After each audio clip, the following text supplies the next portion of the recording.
Go!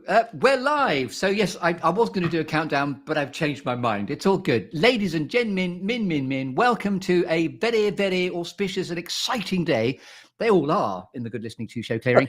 This is the show in which I invite movers, makers, shakers, mavericks, influencers, and also personal heroes into a clearing or serious happy place of my guests' choosing to all share with us their stories of distinction and genius.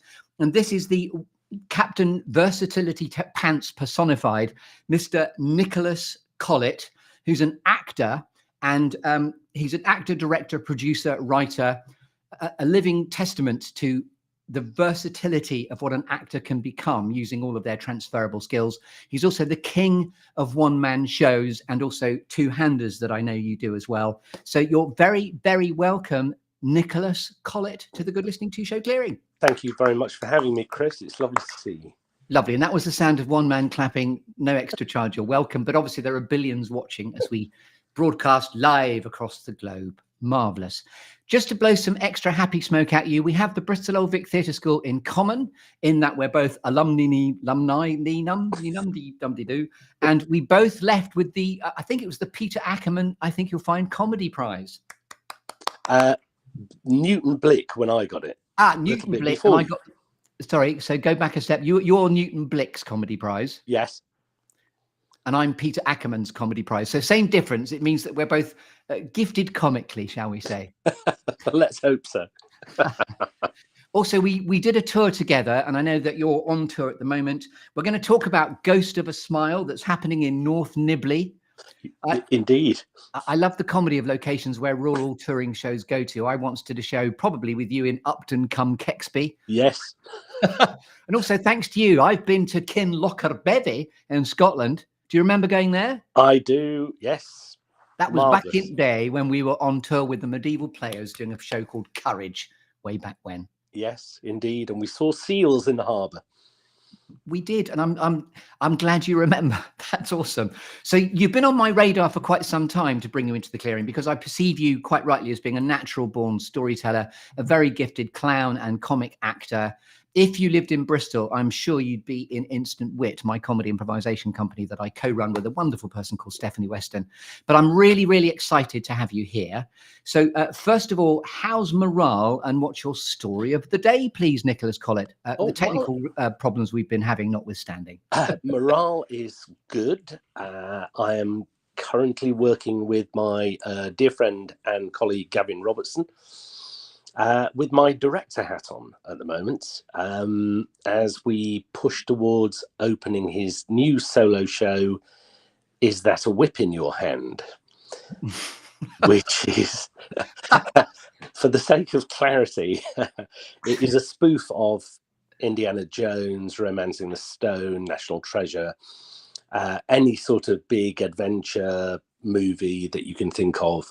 I'm so happy it's not a sort of BDSM dungeon or something. That's all great. Thank you. It's all sort of shoehorned into just over an hour, and it's basically playing to Gavin's strengths. We don't have very much on stage. We have 3 metal frames that become all sorts of different locations and things, and that's all part of the action.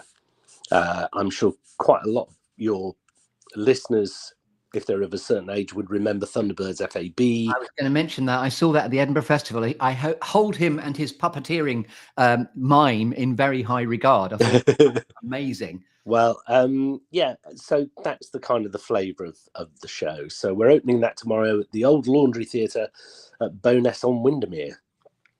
Just say that lovely place again. The Old Laundry Theatre in Bowness on Windermere.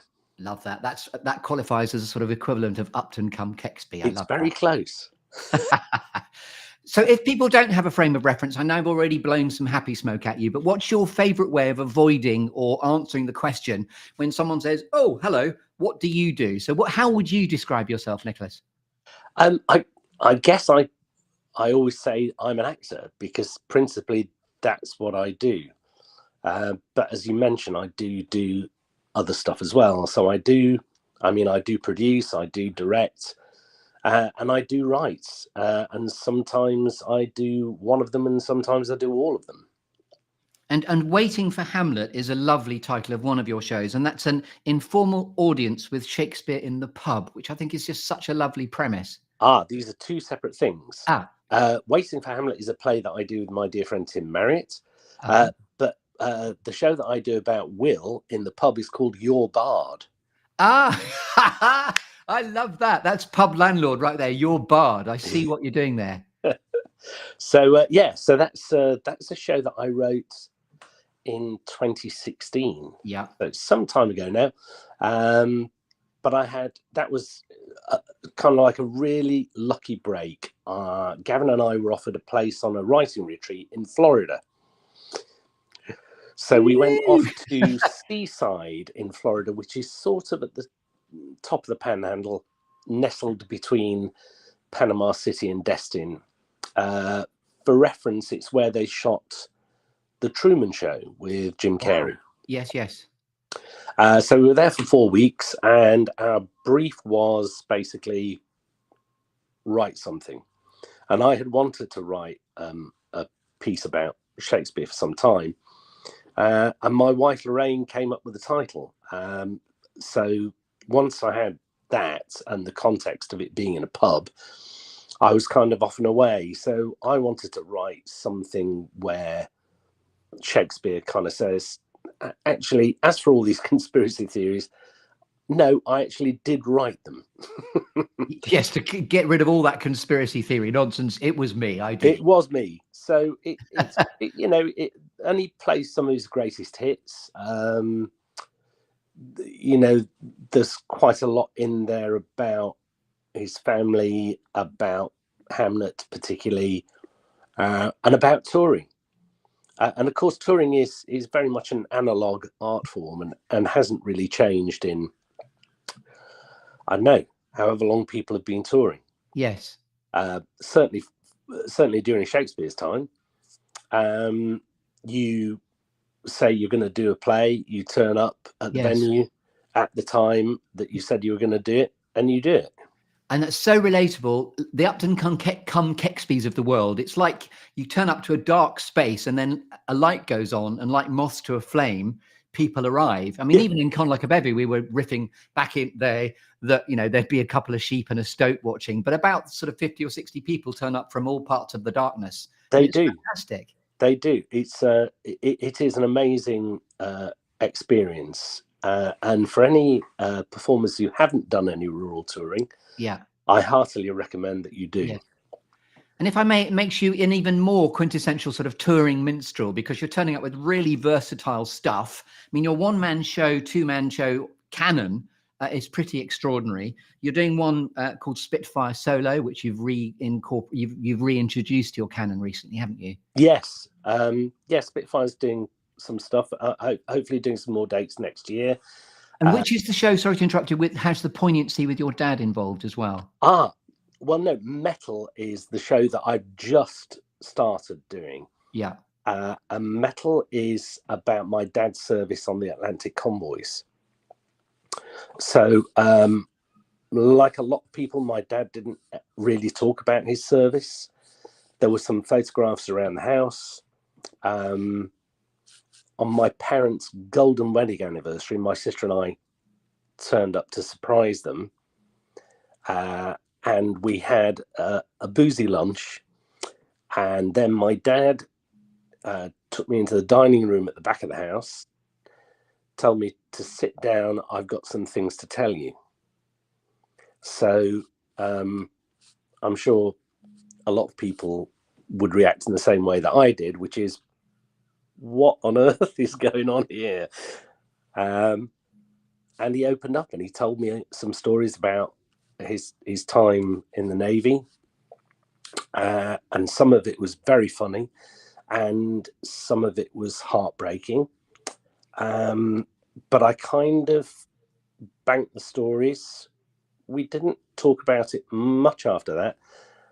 And then much later on, the timing, that's extraordinary. There was just suddenly a need to overspill, it would seem.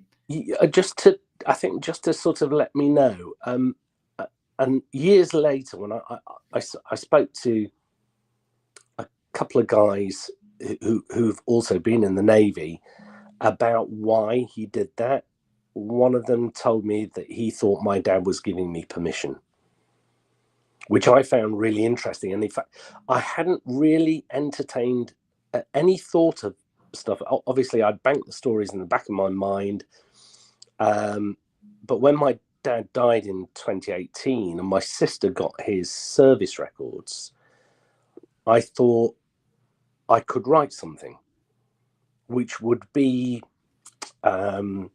my tribute to him, but also a conversation starter. So I've just done about a dozen dates with that now, just opened that up. And it's been extraordinary. The number of people coming up after the show who want to share their stories, who tell me that it's really resonated, that it's so important that we preserve these stories. And of course, a lot of them have disappeared. They don't exist in any form. They may exist in the form of a memory because they have told somebody, a loved one, about a certain experience, but the stories just sort of disappear. So my main kind of mission, although of course it is a bit late in the day because a lot of the people from the Second World War have already died, but to try to get people to record these stories if they can. Yes.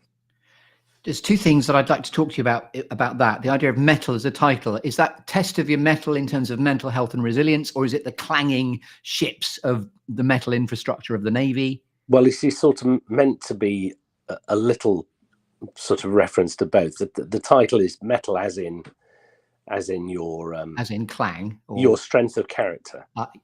Test of metal. Yes. But as you know, I'm from Sheffield. My dad worked. My dad worked in the steelworks. Oh gosh, yes. So this is a kind of an aural pun, I suppose. Aural pun, lovely. And also the other thing I wanted to mention, because of your show Waiting for Hamlet, what you're giving testament there to is the line in Hamlet, to show as 'twere the mirror up to nature, which is the power of storytelling in any case. And the fact that you're bearing witness to what your dad gave you permission to do is wonderful, I think. Yes, and well, thank you, but it's my tribute to my dad, because there's sort of, well, there's more to unpick in the show if people want to come and see it. Yes. But the holding the mirror up to nature is a line that I use in Your Bard, which is all about what Will did. It's the essence, I think. It's the kernel of his work. It's very relatable, all of this. Do you mind me asking, how long after that overspilling from your dad in a really positive way, how long after did he last? Oh, well, the initial kind of like disclosure thing was back in 1993. Oh gosh, yes. But it kind of just, we didn't discuss it again. It just sort of stayed parked, if you know what I mean. It's almost like a submariner sealing the hatch again once it's built over. Yeah, very much so. Kind of like an unburdening, I think. Yes. But the interesting thing about it was that, as I discovered, because obviously now we have the internet and we have various ways of people sharing their experiences. So it became a bit of a detective story. So I was able to put together what my dad had told me, match it up with his service records, and then compare it to other people's accounts. People, some of whom had served with my dad, actually, who I found had written down their experiences and either published them or put them on the net. And I did find out that he had slightly edited on the fly one of the stories that he told me. And I suspect it was because he didn't want to upset me, because it concerned quite a distressing time. So, it's been a very interesting journey, and it's been exciting, painful, cathartic as well, I don't doubt, comic and heartbreaking, at times very confusing, and sometimes illuminating. So And a testament to your art in the golden thread of storytelling and keeping narratives and stories alive, and keeping narratives current and present as well, even though they're in the past. Yeah, and as I said, I think for me, one of the most important things is being able to say to other people, "Come, tell your story." Yes. Wonderful. So, Nick, it's my great pleasure and delight to be able to now curate you through the storyscape of the Good Listening To show. You're giving me loads of gold in any case, but there's going to be a clearing, a tree, a lovely juicy storytelling exercise called 5, 4, 3, 2, 1. There's going to be some alchemy, some gold, a couple of random squirrels, a cheeky bit of Shakespeare, and a cake. So Shakespeare is being reincorporated. See what I'm doing there? It's not a memory test, so I'm going to curate you through it. You've given me some of it anyway already, but let's get you into the structure of it. So coming back to, first of all, the founding premise of the energetic hub is the clearing, or the serious happy place of your choosing. So where would you say, Nicholas Collett, actor, writer, director, producer, where is your clearing? Where do you go to get clutter-free, inspirational, and able to think? Okay, well, I live in Hastings, so I'm in a delightful part of the world on the south coast, which is crammed full of history. And we're very lucky where we live because we have the Hastings Country Park, which extends for about 8.5 miles from the East Hill in Hastings and heads along the coast towards Rye. But there is a place called the Fire Hills, which is part of the country park, and it's quite hilly. It looks the sea is open completely along the coast, so you get a magnificent view. You can see all the way from Hastings right across the Dungeness. And during lockdown, when we didn't have any shipping or any other sort of pollution going on, we could quite clearly see across to France. So if I go there, it's the sky, it's the sea, it's the openness, and it really helps me just clear away and just to be able to sort of think straight. So that's my happy place. So Fire Hill on the coastline of Hastings. Oh, Chris, I've lost your... Oh, you're still here for me. Can you hear me still? I've lost your... Note to Dan, this is a moment to edit. Can you hear me okay? I can't hear you, old chum. I'm still here, but you're still here. Glitches may happen. Do you want to just see if you can change that? I can't hear you. Can you hear me? I can hear you. Oh, hey, you might need to dial in and dial out. I don't know what's going on. I can't hear you. Do you want to go away and come back? I'll log out and log in again. So thanks for keeping going, everyone. We're still here at Fire Hill in Hastings. Nick is going to, he suddenly lost his sound. Dan, I know you'll know to edit this bit. Quick mention for Dan Cooper, who's a brilliant podcast editor. Let's let Nick back in. Here we go. Come back in, Tokyo. Are you there? Can you hear me again? I'm here. I can see you. I can hear you. Boom. The show must go on, darling. Live theatre. Marvellous. It must go on. That was so delicious, by the way. Fire Hill in Hastings. Yes. Let's pick up from where we left off. By a tapestry land as well, because of the Battle of Hastings. Yes. Is that anywhere near? Is Fire Hill where it happened, or is that anywhere near the Battle of Hastings? No, the Fire Hills are along the coast. The battle actually took place in Battle itself, which is about... oh, gosh, the Battle of Hastings was in Battle. Yes. How convenient. Yeah. So there is a great big hill in Battle, and that's basically where the battle took place. But it is inland. It's not on the coast. Was the name given to the hill post-battle, or they decided to meet on Battle Hill? Because that's obvious, isn't it? As a GPS. Where should we meet? We'll have a battle on Battle Hill. Yeah, that'd be nice. I believe it was called Battle after the battle. Marvellous. Anyway, that was me. I've got a bell for tangents. If I go down a rabbit hole, it's like... Cashier number 4, please. So sorry, I took us down a rabbit hole there. But anyway, lovely to have you back in terms of sound and everything. Dan, editor, podcaster, you'll know what to do. Okay, so that's your clearing, Fire Hill in Hastings. Now I'm going to arrive with a tree in your clearing, and hopefully you're going to enjoy this because it's a bit deliberately existentially Waiting for Godot-esque, a bit Beckett-y. So I'm going to shake your tree now to see which storytelling apples fall out. How'd you like these apples, a couple of comedy props for you. So this is where you've been kind enough to have thought about 4 things that have shaped you, Nicholas Collett, 3 things that inspire you, 2 things that never fail to grab your attention, and then a quirky or unusual fact about you we couldn't possibly know about you until you tell us. So over to you. Okay. Well, I think I'm going to start with my parents. I'm sure this will be probably very high up on your list of things that people come out with. But the thing about my mum and dad was that they were real salt of the earth people, but they had a tremendous work ethic. So my dad was a steel worker. My mum was a housewife who did other jobs as well. I mean, if being a housewife isn't enough of a job, it really is full time. And I think what's the most important thing was that my mum and dad always encouraged me to not just do my best. They always said, if you do your best, we'll never have any cause to have a go at you.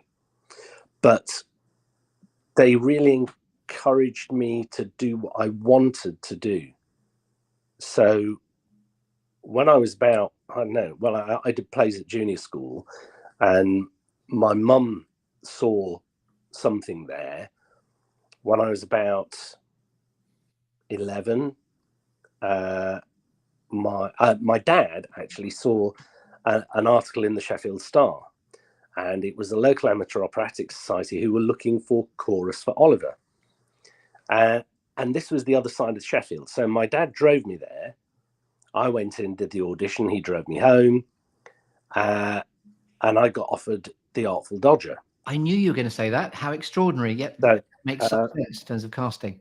So I'm sure for a lot of parents that might have sounded alarm bells, because oh my God, he's he's going to do this.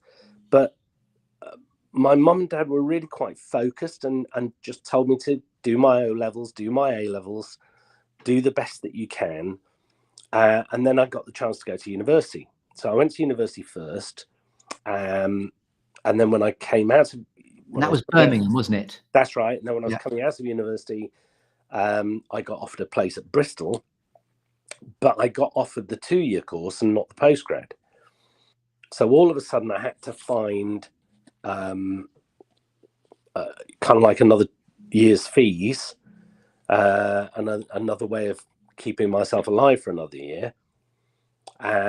So I worked really hard during that summer. I was working in like 2-3 pubs, not getting much sleep, but just kind of pushing. And I was just at the point where, well, I got some help. Chris Dennis at the theatre school said, we can get you work at the theatre. Come, we'll make it work. But I was just calling home, and my dad said, listen, I've taken early retirement, so don't worry, we'll sort it. So that was a big deal for me. My dad knew that the steel industry was kind of like in peril anyway. Yeah. But it was a massive step. But he always told me that he never, ever regretted it. And he said, to be able to sort of watch me grow in my career was, a good thing. So, and my mum too, not just my dad. So yeah. So, what wonderful parents, if I may plant that. And they gave me that kind of work. I mean, people are saying that, why are you still doing all this? Because I love it. Yes, it's really clear. And I want to do it, and there's so much still that to do that I haven't done yet. So I just have to keep going.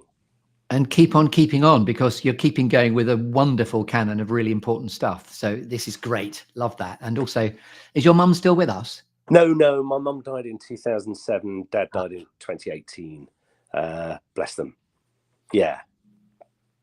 So I suppose tied in with that, the next bit for me is education, and the people who have inspired me on that part of my journey. So that starts with my drama teacher, Dave Dawson, back in Rowlinson in Sheffield. And Dave was the first person who sort of said to me, there's this thing called the National Youth Theatre. Have you ever thought of applying for it? And he'd actually got a form. So he said, fill this out. I think you have to pay a small fee, but ask your dad or your mum or whatever. And so I took the form home, filled it in and sent it off. And I got an audition in Manchester to do the junior short course in 1975. And again, you know, I was thinking, oh God, Manchester. And Dad said, can't drive you. So, and I got in. And I think that was sort of one of those pivotal moments where you suddenly think, I really like doing this, and I kind of feel at home when I'm doing it. So, Yeah. you know, maybe I should just do this. And then into the sort of the next stage of education is university, and my tutors there, a couple of whom I'm still in touch with. Is Dave Dawson still with us, your original drama teacher? I don't know. I did lose touch with Dave, but you know, how wonderful to position him as being the one that gave you the form. That's so wonderful, isn't it? That doors on lubricated hinges open sometimes when someone just gives you the opportunity. You'd think it's the smallest thing, wouldn't you? But in fact, it's changed your life. It really did. Yeah, life changing, doors opening. I'm still in touch with a lot of my university chums, and still in touch with all the people at Bristol, you know, who are still about. There's some of the poltergeist. That was a squirrel. I think the squirrels arrived early. Yeah, so that's your dad popping by, and also Dave Dawson if he's no longer with us. I heard that. Yeah, that's Ghost with a Smile at North Nibley. That's what happened. Yes, indeed. Yes. Sorry. Yeah, and then I think the next bit of this is really to do with it shaping me is my time in the theatre, and the people that I've been fortunate enough to work with. When I started, I was doing fortnightly repertory in Basingstoke at the Haymarket Theatre, and my first governor was a guy called Ian Mullins, and I remember, yes, yeah, and Ian. I remember the first time I went in to do my initial audition, 2 pieces and a song.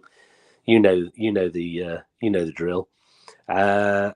And he asked me to come to Basingstoke for a recall at the Shrubbery, which was the ancestral home of the Burberrys. You know, the people who I remember writing to the Shrubbery. yeah. So anyway, I did. He asked me to do the 2 pieces again, and he directed me. And then he asked me for a song, which I did. And then he said, have you got any other pieces? And I'm sure, like you, when you left Bristol, you probably had about, I don't know, half a dozen, maybe 10. A cannon up your sleeve. pieces of stuff that you could do. Yeah. And I think I ended up doing most of them. Yeah. And then he pulled out a side of Side with Rosie. And he said, just have a look at this. And he said, and just give it an airing. So I gave it a reading, and I love that expression, give it an airing. Yeah, just you know, it wasn't like, you know, right, I want you to learn this and do it now. Just, you know, give it some breath, you know, just give it a try. And it's the bit where he is where young Laurie Lee is with Rosie under the cart drinking cider and leading to possibly his first intimate experience, and it ends with this beautiful line, which is, "We kissed once only, so dry and shy it was like two leaves colliding in midair."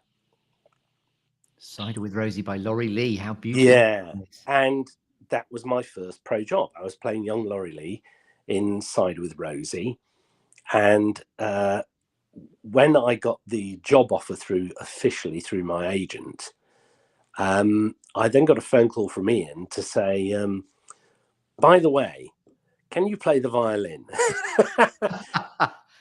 No, I can't. Do you think you could learn 3 tunes in time for opening night? And this is sort of one of those experiences that really it shapes you because you get pushed. Yes.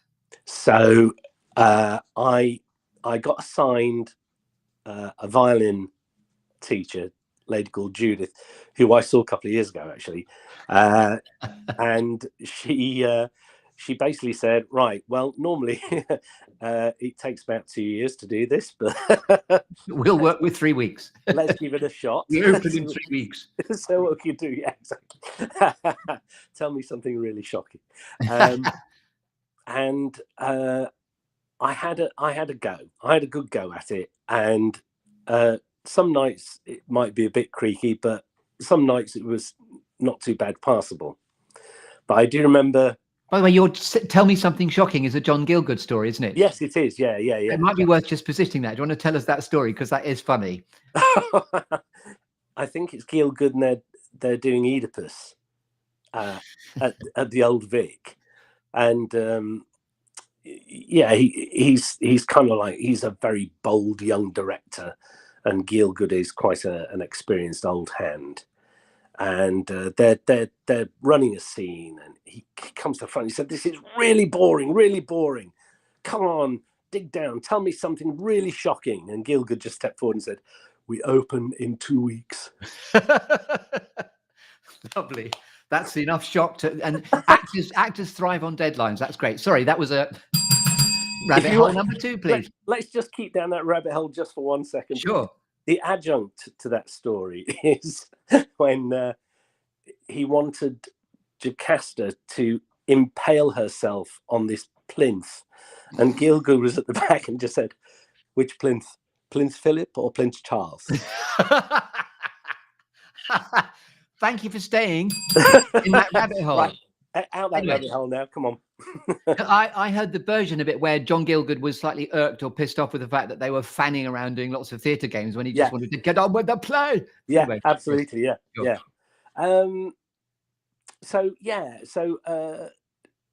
I think, because look, I've really enjoyed the TV stuff that I've done. I've really enjoyed doing the commercials that I've shot, but the live aspect of theatre, knowing that moment is just completely individually cast in history, yes, and you and the audience share that moment, for me is still really exciting. That really does get the blood going. Every sense is alive, every bit of you is switched on. I'm not saying that doesn't happen when you're doing TV and film, but of course there isn't the audience reaction. Yes, absolutely. Feedback. That's the thing. That's the thing. So that has sort of shaped me as well. And presumably you can still bang out the 3 tunes on the violin. Good. I haven't picked up a violin since that day, I think. I used to play the guitar, but again, sometimes you just get too busy and you just don't have the time to be able to devote to it. And very nice of Ian Mullins, because often actors are not cast if they can't play the instrument. It's all about the instrument. Oh yeah, absolutely. Yeah. I did continue. I played the guitar, so that came in handy for things like the Cherry Orchard for Yeppie Hoddoff and other bits. But I think it was also Ian had a very simple directional style, which was more or less. Can you do more? He did actually say, he came to me after we'd sort of done and he used to give him. That comes back to Oliver. Yeah. More. And he said, in this bit, it just needs a bit more. And I went, a bit more what? And he said, well, a bit more acting. Yes. Be less shit is sort of. Yeah. Sometimes that's all you need. Yes. You just need to sort of, dial it up a bit. That's all. Lovely. So, we could be on to 3 things that inspire you now. I was just going to finish off the 4th thing. No, I'm so sorry. 1, 2, 3, 4. So parents, education, theatre, and family. So, my family. So my wife Lorraine, and my children Grace and Tom. How old are Grace and Tom? Well, Grace is 29 and Tom is 22, and they are my inspiration a lot of the time, and they are immensely supportive and incredibly loyal and strong, and it's not an easy job, and it's not easy having a dad who is an actor who is sometimes away, but they are amazing, and I just thought I'd take this opportunity to say out loud that I love them very much.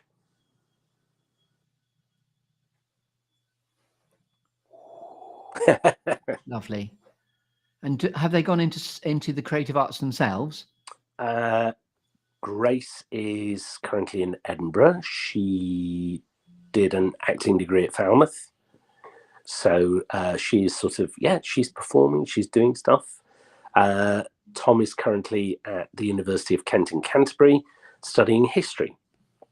But he has been, he was a child actor.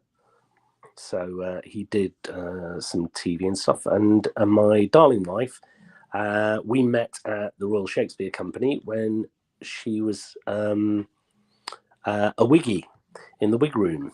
A wiggy, yeah. So she's a hair and makeup artist. I think you'd already met her circa 1989, which is how long ago we worked together. That's right, 87 we met. So yes. And I'm so happy that you've lasted the test of time. Well, yes, it's not been easy. You have not been easy to live, but no, I'm sure. Yes, that's wonderful. Your family unit sounds absolutely glorious. Well, we're still here. I think that's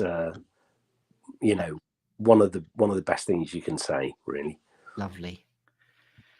And now 3 things that inspire you. If there's any overlap, that's obviously completely understandable. But 3 things that inspire you. Yeah, I know you said don't overthink it, so I didn't. And I was thinking things that really inspire me. Mozart, I find if ever I'm in the car driving somewhere and I just need to kind of zen, a bit of Mozart. I carry the CDs in the car, so bung one of those on. That's genius to me. The way that he articulates thoughts through music, just fantastic. And in fact, in sort of in league with that are musicians, and I find watching people play live music, if you've had any sort of brush with it, you know how hard it is. So a few years ago now, I did a play about Brahms, and we had a live violinist as part of the cast. So the first time we did this show for reals was we actually launched it in Adelaide in South Australia, and I had been randomly working with a Korean theatre company in Seoul, And at a dinner, I was introduced to this lovely woman, and we were just chatting. And I said, "What do you do?" And she said, "I'm a violinist." And we were looking for a violinist at the time. You do. Do you mind me asking what standard you play at? And she said, "Concert," kind of quite matter of factly. So I kind of asked our director and producer, and they said, "Oh yes, she was taught by like the world's greatest violin teacher in Seoul." So yeah, she's actually pretty good. So Aram, for that is her name. Say it again, Aram. Aram came to Australia because South Korea and Australia have a kind of an extra work exchange thing. So yeah, she didn't need a visa or anything like that. And she came to Australia and worked with us on that show. And what was Aram's second name? Aram Min. Love that. What a great name. Yeah, no, she's fab. So did you say Aram Min? You're in. No, but I wish I had. Yeah, it was just brilliant listening to her kind of like warming up every night. And then she would have to play a bit of the Brahms violin sonata. And I'm sure a lot of your listeners will know that piece, but it's beautiful, it's lyrical, it's devilishly hard to play. But when you listen to this again, my podcast editor is a genius at texturing under the surface, so there'll be a little bit of Brahms happening here. What's your favorite Mozart piece? Oh gosh, that's really hard.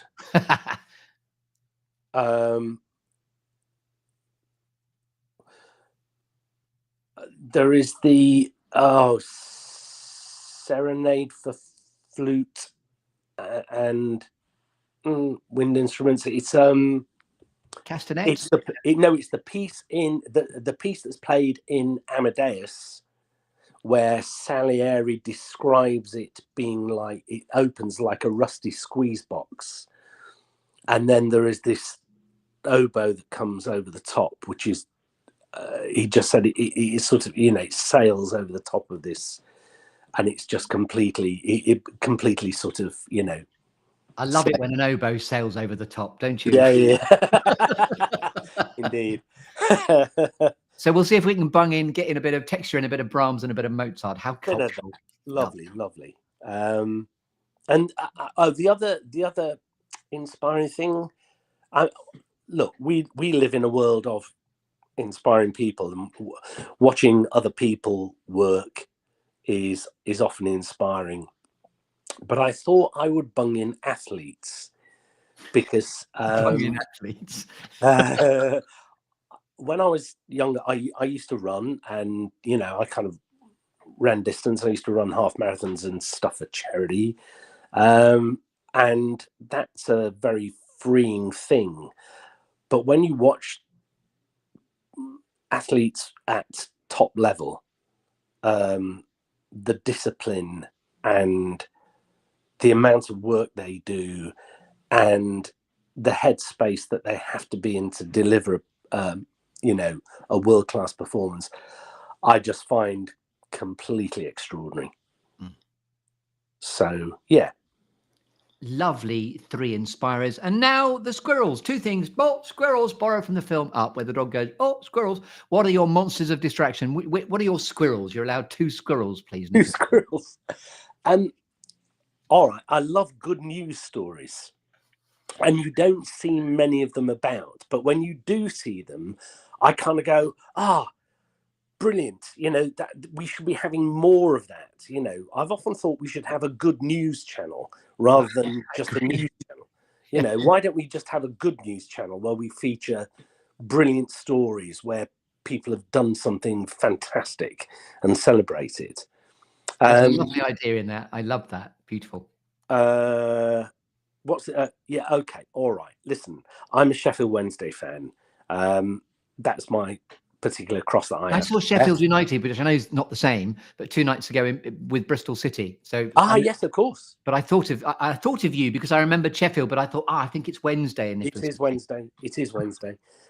So this is that goes because they only play on a Wednesday? Sorry.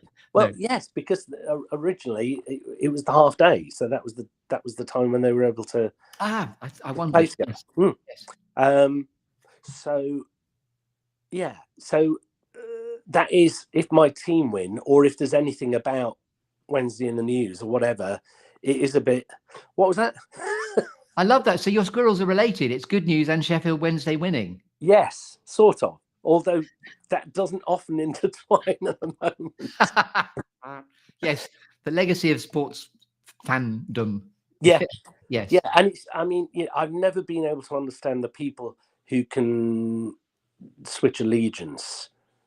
My dad took me to see Wednesday play Manchester United in 1968, and we were sat above the players' tunnel, and I watched Bobby Charlton, Nobby Stiles, Wow.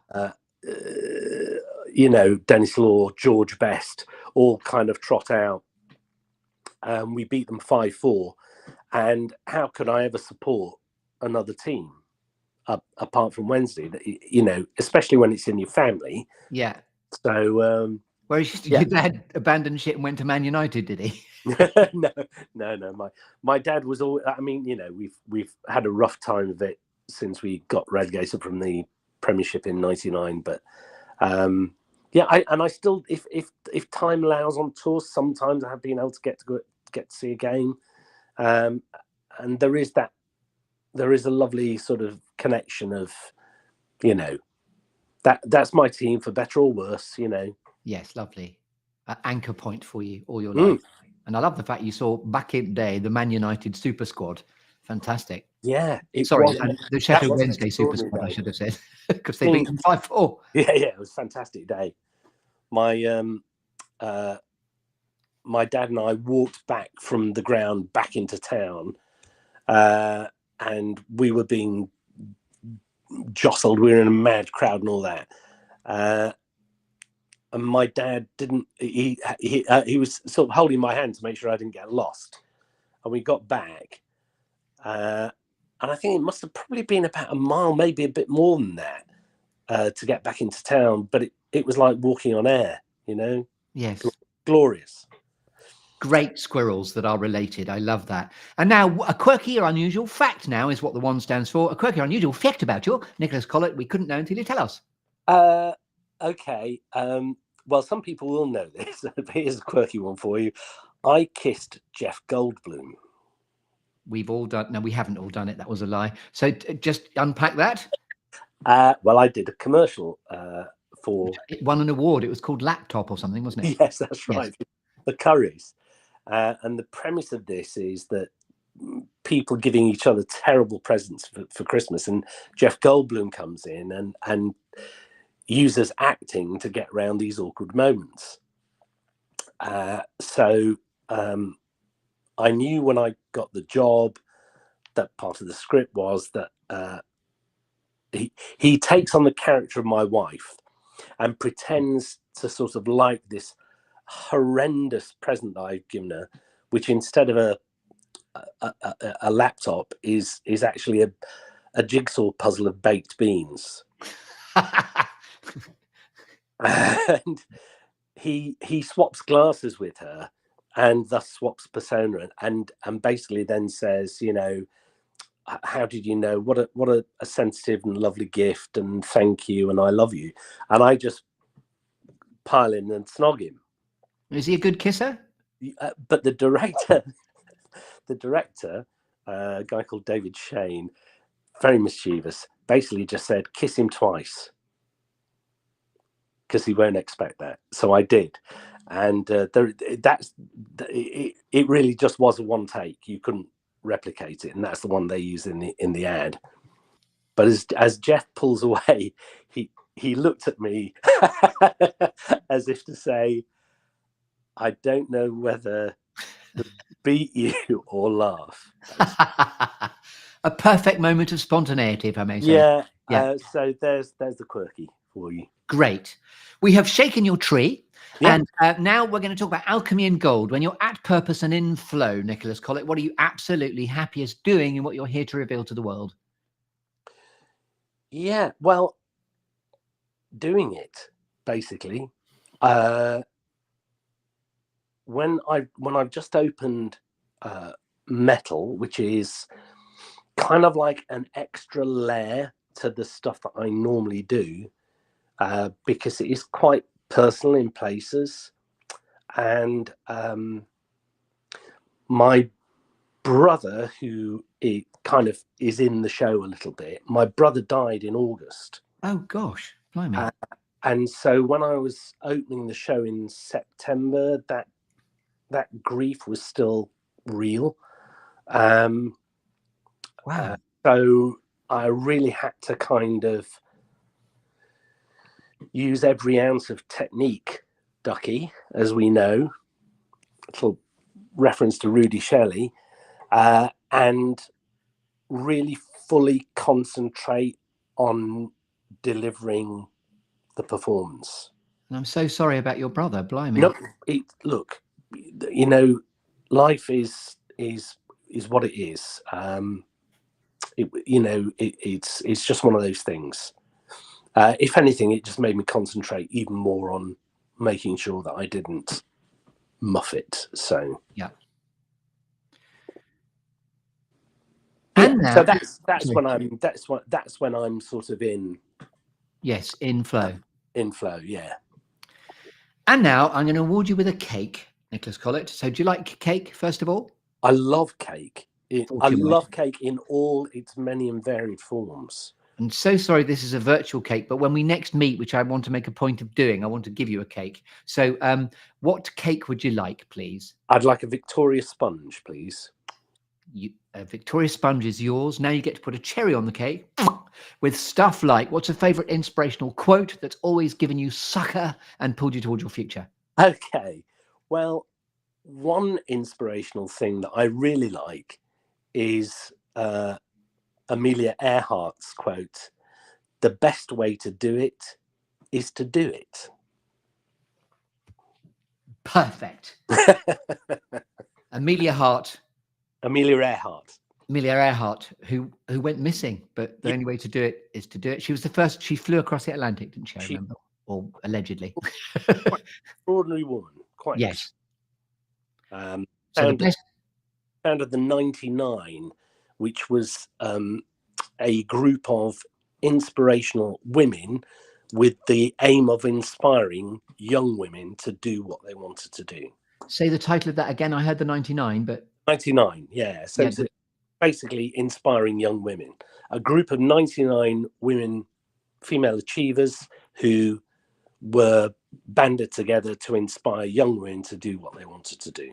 That is truly an inspirational quote about the action towards that's always going to bring about change and progress. Yeah. The only way to do it is to do it. I love that. That resonates with all the other sort of type of work that I do as well, in terms of coaching people to get clearer about what to do. So now, what's the best piece of advice you've ever been given, Nicholas Collett? I was working in Jersey in 1986, and I was doing a version of Pinocchio. And the musical director was a guy called Gary Lloyd. And Gary was a smashing character, very funny. And I remember having a chat with him because somebody came and said, we're going to do this, but don't worry, it should be easy. And they left the room, and Gary looked at me and just said, "Nothing is easy." The trick is to make it look easy, of course. Well, yeah, but it really stuck with me, because when everybody is sort of coasting, that's when things screw up. Yes, it's always been for me. It's kind of like, yeah, it's a watchword as much as nothing is easy. Once you're over the line, then you can have a beer. Once the oboe is flying overhead, then you can have your beer. Yes. Let us salute the flying oboe. I just did. And with the gift of hindsight, what notes, help or advice might you proffer to a younger version of yourself, actor, director, producer, writer, Nicholas Collett? Oh gosh, I'd probably say if I was guilty of anything when I was younger, it was probably being a bit modest about stuff that I wish I'd actually sort of pushed myself a bit more. I mean, we all do things in our own way, but yeah, I would have said to myself, don't worry, just do it. Lovely. We're ramping up to Shakespeare shortly. Oh, This yeah. is the actual piece of, well, it's not a first folio, but this is the actual book I bought to go to the Bristol Theatre School. So it says Chris Grimes 16986 in this book. So when I started to do this, it became a very authentic prop for me. So in a moment, we're going to borrow from the 7 Ages of Man speech, Jaques As You Like It, to talk about legacy. Yep. But just before we do that, this is the pass the golden baton moment, please.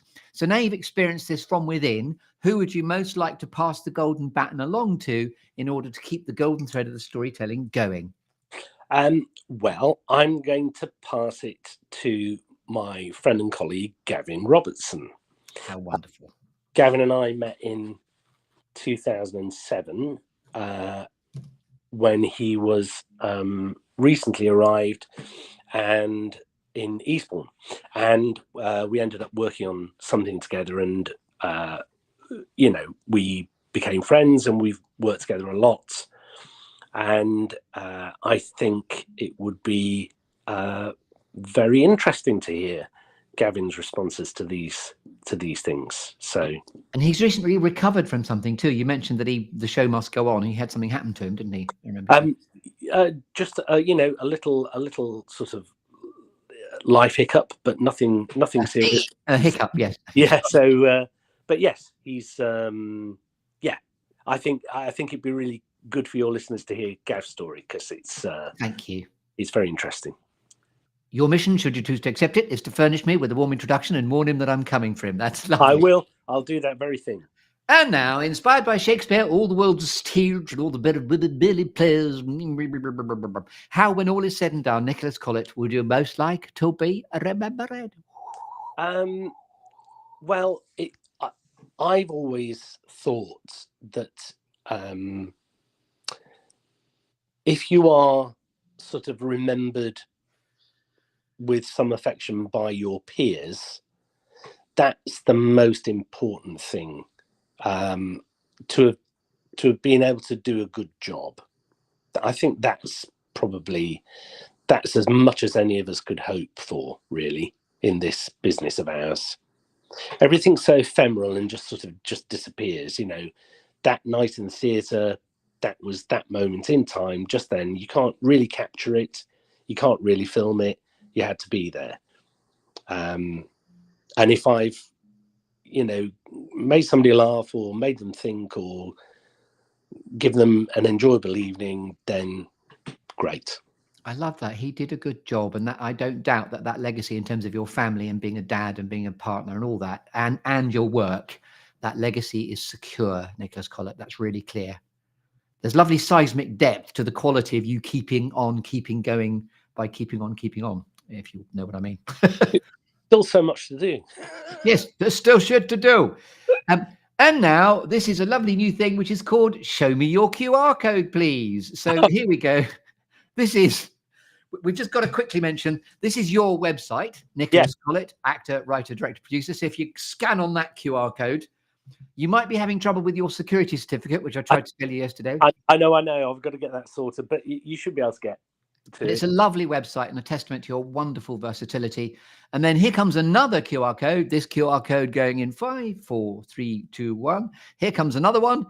Ghost of a Smile in North Nibley, please. Come and see. Saturday, 30th of November. Why I can't come is because that's my wife's 60th birthday, so I definitely can't come that night, but I would. Perfectly reasonable explanation. And I love it. It's tales with a tingle and a giggle. And the bar will be open. I would have been there at the bar will be open anyway.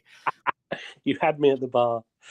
And And yes, where else can we find out all about you on the interweb in terms of other social media platforms? Yeah, well, I'm on Facebook, Nicholas Collett Actor.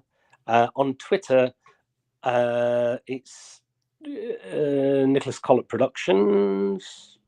Insta is Nicholas Collett. So, yeah. Nicholas Collett, Google that beautiful man and all will become clear. I'm on all of those. Lovely. Yeah. As this is, oh, sorry. Go on. Yeah. As this has been your moment in the sunshine in the Good Listening To show, Stories of Distinction and Genius, is there anything else you'd like to say, Nicholas Collett? Well, I thought I would share with you one of my favourite Shakespeare quotes. And it's from a particular favourite of mine, The Winter's Tale, which I did when I was at the Royal Shakespeare Company. And I produced in 1996 with the company I co-founded, Third Party. And I love The Winter's Tale because it's about redemption, which I think is kind of quite an underestimated quality, because it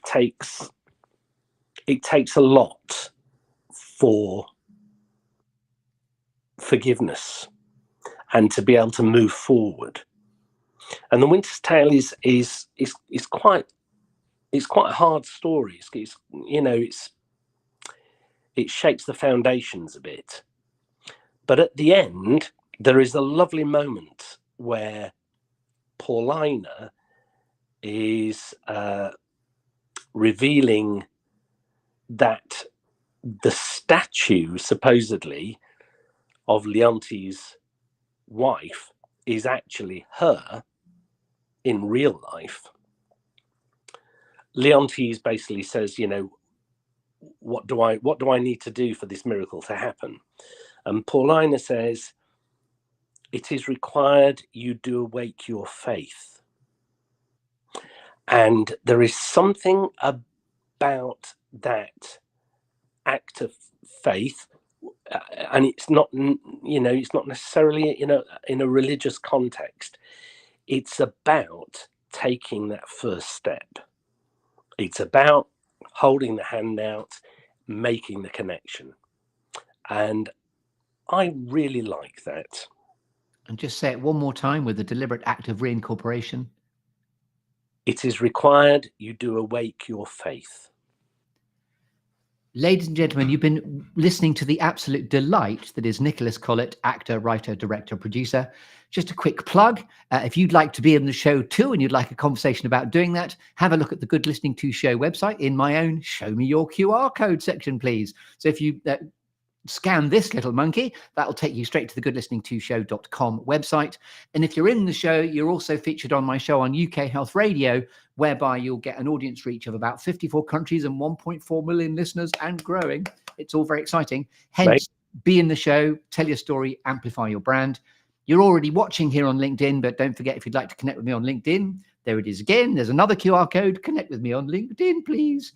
And then I'll just reincorporate Nick's one again in a moment. Now I'm having trouble with my QR codes. It's all got too technical. So yes, thank you very much indeed for watching.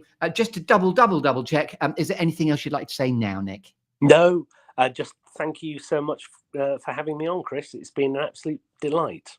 Me too. And just to quickly ask for an immediate bit of feedback, what was it like for you being curated through this structure? What do you think of the format? Yeah, really, really interesting, because it does make you focus on key points in your life and have a bit of fun while we're doing it. Thank you. And just as a segue into the fact there are 7 different series strands, one of which is called Legacy Life Reflections. You mentioned your brother dying in August. My dad died in August 2 months ago, and I'd like to dedicate this episode to the memory of my father. And I'm going to just leave with playing out with a bit of music about a series strand, which is called Legacy Life Reflections, which is the opportunity to use this structure to record the story of somebody near, dear, or close to you for posterity before it's too late. So if you don't mind just sitting here in the slightly eggy silence as I play you with this outro, here we go. Good Listening To show with me, Chris Grimes. If you'd like to be in the show too, or indeed gift an episode to capture the story of someone else with me as your host, then you can find out how care of the series strands at the goodlisteningtoshow.com website. And one of these series strands is called Legacy Life Reflections. If you've been thinking about how to go about recording your life story or the life story of somebody close to you for posterity, but in a really interesting, effortless and creative way, then maybe the Good Listening To show can help. Using the unique structure of the show, I'll be your host as together we take a trip down memory lane to record the 5, 4, 3, 2, 1 of either your or their life story. And then you can decide whether you go public or private with your episode. Get in touch if you'd like to find out more. Tune in next week for more stories from the clearing. And don't forget to subscribe and review wherever you get your podcasts. Off, as they say in musical theatre circles. Nick, thank you so much. That's an absolute joy. I'm just going to end the stream, if you'll pardon that particular expression, and I'll get in touch with you as soon as it's all live as well. Thank you. And now it's live anyway across the platforms we've been restreaming. Thank you for attaching your social media platforms as well. And I hope it blows a significant amount of happy smoke at you. It's been Thank you for doing all of that. Just well, thank you, Chris. See you soon. And See you soon. I'll give you a quick call in a second. All right. Thanks for watching, everyone. And